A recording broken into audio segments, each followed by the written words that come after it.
Hare Krishna. When we rationalize, we indulge in rational lies.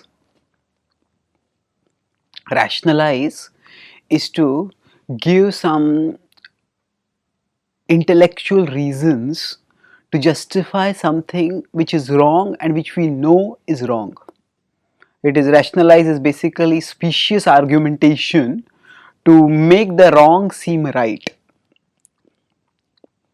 So the spelling of rationalize is Rationalize, rationalize. But we could spell the same as a homonym, as some homophone, something which is spelled differently but sounds the same. Rational lies, Rationalies, rational lies. That means we are lying to ourselves and we are lying to others. So in spiritual life, we often succumb to rationalizations. That means we may be doing something wrong, but instead of admitting that we are doing something wrong and admitting our fallen condition and trying to rectify it, we may maintain a facade of being pure and being spiritually advanced. And this, being a pretender, is actually very detrimental for our spiritual growth. Krishna talks about this in the Bhagavad-gita in 3rd chapter, 6th verse. He says, Karmendriyani sanyamya yasate manasa smaran indriyarthan vimudhatma mithyacharasa uchyate.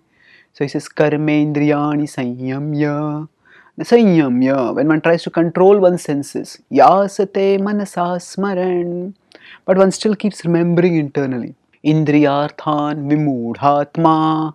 One is remembering the sense objects internally. Such a person is a vimudhatma. A person is fooling oneself. And mithyacharasa uchyate, and that person is a mithyachari, is a hypocrite.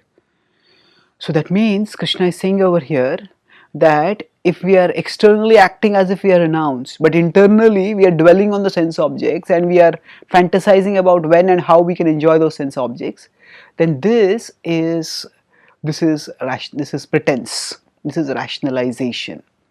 So now, of course, it is to some extent a conflict for all of us when we try to live according to high spiritual standards, that what we aspire to live for and what we actually live, they don't match. There is a difference between the two. That's natural. That's not necessarily undesirable. But what is undesirable is that we just pretend to live according to high standards and do nothing to actually strive to live according to those standards. We're simply satisfied with the pretense and are not trying to get into any substance in that.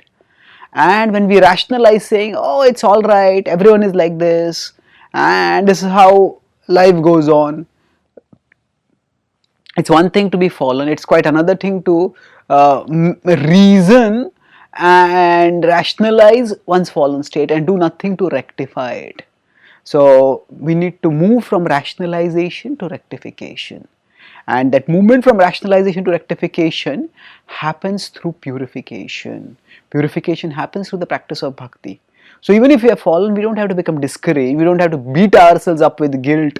Rather, we need to recognize the problem, and just as if somebody is deceased, they don't have to beat themselves up for being deceased.